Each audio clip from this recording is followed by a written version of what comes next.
অন্তরগুলো কেমন যেন ইট পাথরের মতো শক্ত হয়ে যাচ্ছে, আও কসাত আও আসাদ্দু কসওয়া, এমন শক্ত হয়ে যাচ্ছে। বাবা ছেলেমেয়ের খবর নেয় না, ছেলে মেয়ে বাবার খবর নেয় না, মা বাবা সন্তানের খবর নেয় না, সন্তান সন্ততি মা বাবার খবর নেয় না, আপন ভাই বোনের খবর নেয় না, আপন ভাতিজা ভাতিজি, আপন ফুফা ফুফু এবং তাদের সন্তানদের খবর নেয় না, আপন ভাগ্নে ভাগ্নি, মামা মামি, খালা খালুর খবর নেয় না, জামাই শ্বশুর শ্বশুরির খবর নেয় না, শ্বশুর শাশুড়ি জামাই মেয়ে সন্তান সন্ততি নাতি নাতনির খবর নেয় না। একই বংশের লোক একজন আরেকজনের খোঁজ খবর নেয় না, প্রতিবেশী একজনের পাশে আরেকজনের ঘর, একজনের দোকানের পাশে আরেকজনের দোকান, একজনের প্রতিষ্ঠানের পাশে আরেকজনের প্রতিষ্ঠান, একজনের জমির পাশে আরেকজনের জমি, অথচ একজন আরেকজনের সাথে সুসম্পর্ক রাখে না। যত কাটছাট করতে পারে, দূরে সরিয়ে দিতে পারে, এই জামানার মধ্যে এই বদ আমলগুলো চলতেছে। কথা বলে ঠিক না? ঠিক না? অথচ রসুল আকরাম সাল্লাল্লাহু আলাইহি সাল্লাম বলেন, যেই ব্যক্তি চায়, যার দিল চায় যে আল্লাহ আমাকে দীর্ঘজীবী করে দিক, যার দিল চায় যে আল্লাহ আমাকে প্রশস্ত রিজিকের ব্যবস্থা দিয়ে দিক, রিজিকের ওয়াসাত, রিজিকের প্রশস্ততা, অনেক অনেক ধনাঢ্যতা আল্লাহ আমাকে দান করে দিক, রসুল সাল্লাল্লাহু আলাইহি সাল্লাম বলেন ফালইয়াসিল রাহিমাহু, সে যেন তার আত্মীয় স্বজনের সাথে সদাচরণ করে, সুসম্পর্ক বজায় রাখে। আপনি যত বেশি আত্মীয়দের খোঁজ খবর নেবেন, আল্লাহর কসম আল্লাহ আপনার রিজিক বাড়ায় দিন। কেউ কারো রিজিক খায় না বাবা, যার তা সেই খায়, হয়তো পাতিল আর একজনের। কথা বলে আপনি যখন মাহফিল আসে একটু টেনশন করেন, তাই না? এই কুশনির মাহফিল 2 দিন কাম হারছে, এত কেজি চাল, এত কেজি ডাল, এত কেজি গোশত ইত্যাদি আমার দেওয়া লাগবে, আত্মীয় স্বজন আসবে, কম বেশি তাদের আপ্যায়ন করা লাগবে। এরকম সংকীর্ণতার মধ্যে কেউ যদি থাকেন, তার তো এগুলো খরচ করাই লাগবে, মজাও পাবে না, চাপ থাকবে। কথা কম না? আর যদি আপনি মনের খুশিতে করেন, আরে যে আইবে সে আমার বাড়িতে রহমত মাগফিরাত বরকত নিয়ে আইবে, যে আইবে তার রিজিক আমার পাতিলে থাকলেই খাইতে পারবে, আমার পাতিলে যদি তার রিজিক না থাকে সে খাইতে পারবে না। এই গত পরশু দিন বৃহস্পতিবারে আমার মাহফিল ছিল কেরানীগঞ্জে। আমার নেসপতি ভাই সমন্দি যাকে বলে, সে এক মাদ্রাসার শিক্ষা সচিব, ওই জায়গার মাহফিলে তার বাসায় হরেক রকমের আয়োজন, মাদ্রাসায় হরেক রকমের আয়োজন। যে কোনো বিশেষ প্রয়োজনে বয়ান শেষ করে আর আমি থাকতে পারিনি, আমার মাস্তি ঢাকার ভিতরে ওইখানে দৌড়ে চলে গেছে। তখন আমি দেখলাম আসল কথা এইটাই, রিজিকে না থাকলে খাওয়া যায় না। কথা কম, সে তোমারে খাওয়াতে পারেনি, মাদ্রাসাওয়ালাও খাওয়াতে পারেনি, পরের দিন গিয়ে খেয়েছি, কিন্তু ওদিন তো আর পারিনি। তা আপনি এই ভয় পান কেন? অমুকে এসে আমার বাড়ির থেকে এই খেয়ে গেল, সে খেয়ে গেল। আল্লাহ যদি তার রিজিক আপনার বাড়ি থাকে তাহলেই খেতে পারবে, না থাকলে আপনি আমি না, সারা পৃথিবীর মানুষ মিলেও কাউকে এক দানা খাওয়াতে পারবে না। খাওয়াবেন মনের খুশিতে। আত্মীয়র সাথে সম্পর্ক রাখলে কয়েকটা লাভ দেখেন। যদি আপনারা সবার সব আত্মীয়র সাথে সম্পর্ক রাখেন, আপনি যদি একটু অসহায় হন, গরিব হন, তাহলে দেখবেন যাদেরকে আল্লাহ ধনাঢ্যতা দিয়েছে, যাদের মধ্যে সচ্ছলতা আছে, আল্লাহ তাদের দিলের মধ্যে আপনার প্রতি মায়া সৃষ্টি করে দিবেন। সে মাঝে মাঝে আপনার পিছনে আর্থিক খরচের ব্যবস্থাও করবে, আপনার খরচ কিছু না কিছু নির্বাহ করবে। কথা কম না? আবার আপনি গরিবানা মতে আপনিও যদি ধনীকে হাদিয়া দেন, আপনার বাড়িতে কি হয় বোঝানোর জন্য বলছি, আপনার নিজের গাছের পুঁইশাক, আপনার নিজের গাছের পেয়ারা, আপনার নিজের গাছের আম্রপালি, গরিব মানুষের বাড়িতে এগুলো থাকে না? থাকে না?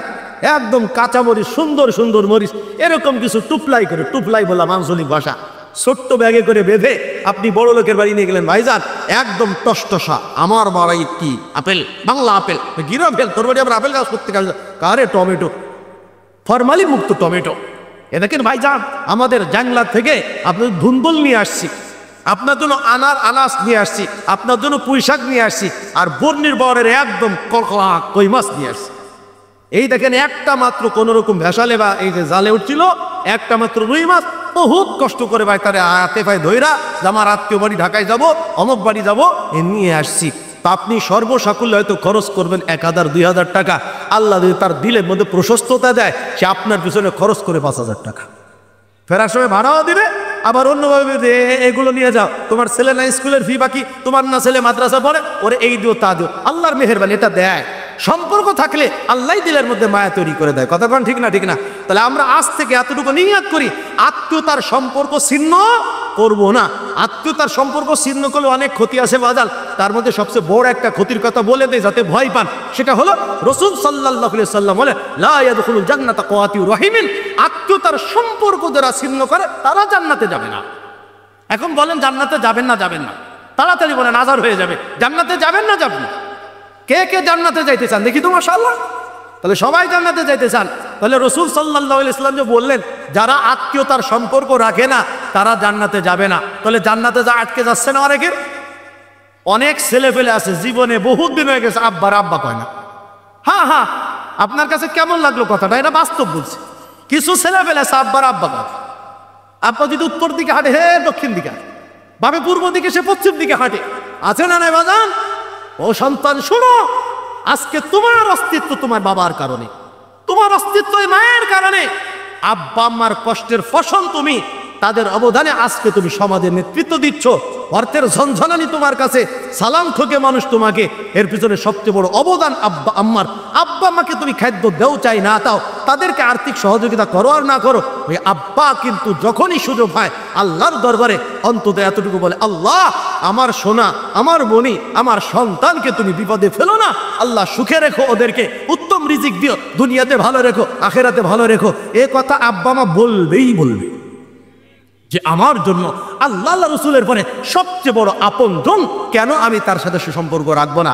সন্তান যারা আছেন তাদেরকে বলবো, আব্বা আম্মা যদি জীবিত থাকে সাধ্যের মধ্যে সর্বোচ্চ খেদমত, সেবা, যত্ন, সদাচরণ আব্বা আম্মার সাথে করবেন।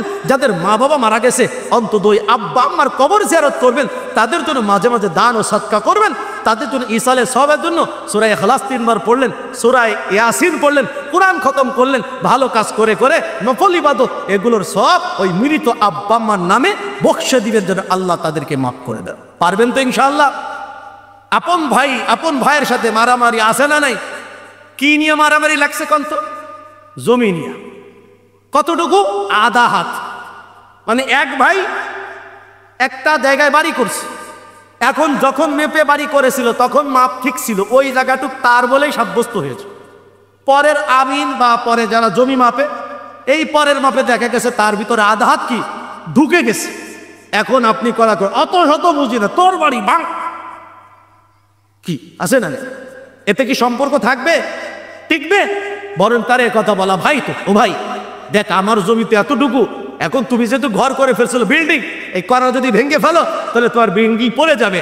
তো এক কাজ করো ভাই, যদি আপনি গরিব হন, আমিও তো গরিব মানুষ, তুমি ইনসাফ মতো আমার কিছু টাকা দিয়ে দাও। বিক্রি করে দিলেন ওই আধা হাত, কথা বলেন। আর যদি আপনার সামর্থ্য ভালো থাকে, আমার এক ভাই তো ভোগ করবে, আমার তো আরো আছে, ওই আধা হাতে কি হবে? মরার পরে তো আমি 3.5 হাত জায়গার থেকে বেশির মালিক না, কথা কো, ওটা তো আমার ভাইকে ছেড়ে দিই। শুক্রবারে জুমহার পরে আমি আজিমপুর গোরস্থান জিয়ারত করতে গিয়েছি। গোরস্থানে হাজার হাজার লাখ লাখ কবর।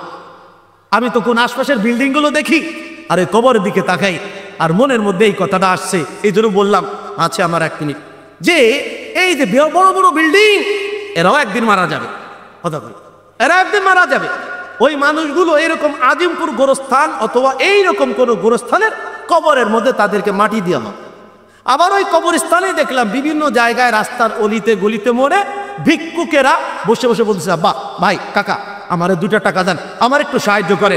ওই লোকটার একটা ঘরও নেই, একটা তালাও নেই, মাথা গোজার ঠাঁই নেই, যেখানে রাত সেখানে কাজ, হয়তো এই গোরস্থানের মধ্যেই তারা শুয়ে থাকে, কথা বলতো আইল্যান্ডে শুয়ে থাকে। আমি দেখলাম এই মানুষটা মরার পরে তারও এই রকমের একটা কবর হবে। তাহলে ওই উপর বিল্ডিং ওয়ালাও যেই কবরে যাবে, এই যে গরিব মানুষ, হ্যাঁ যার বাড়ি ঘর নেই, সেও একই কবরে যাবে। সবার কবরের রং এক, মাটি মাটি, কথা ঠিক না বাজার? মাটি মাটি। অতএব এই কথাটা মাথার মধ্যে যদি থাকে, আধা হাত জমি নিয়ে ভাইয়ের বিরুদ্ধে মামলা হইতে পারে না, তার বিরুদ্ধে সালিশ হইতে পারে না, এগুলো আপোষেই মীমাংসা করা যায়, কথা বলেন ঠিক না? ঠিক ওরকম ভাবে মারখানিও মারামারি করতে করতে ভাই ভাইয়ের বিরুদ্ধে লড়াই করে, আসে না বলে চাচাতো ভাই চাচাতো ভাইয়ের বিরুদ্ধে লড়াই করে। যত মামলা থানায় পেন্ডিং অথবা হয়ে গেছে, এগুলোর অধিকাংশ দেখবেন ভাইয়ে ভাইয়ে মামলা। আপন ভাই আপন ভাইয়ের বিরুদ্ধে, বোন ভাইয়ের বিরুদ্ধে, ভাই বোনের বিরুদ্ধে, ভগ্নিপতির বিরুদ্ধে, দুলাভাই সাদা সুমিনের বিরুদ্ধে, কারণ কেউ জমির হক মারছে, কেউ আত্মসাৎ করছে, কথা বলেন ঠিক না? ঠিক বাজান, জান্নাতে যদি যাইতে হয়, রিজিক যদি পাইতে হয়, তাহলে আমাদেরকে এই আত্মীয়তার সম্পর্ক বিনষ্ট করা চলবে না। সহজ কথা, আত্মীয়তার সম্পর্ক ধরে রাখতে হবে। চেষ্টা করবো তো ইনশাআল্লাহ। শেষ কথা বলে আমি চলে যাব, সেটা হলো এই রিজিক পাওয়ার অন্যতম একটা মাধ্যম হলো বেশি বেশি দান ও সদকা করা।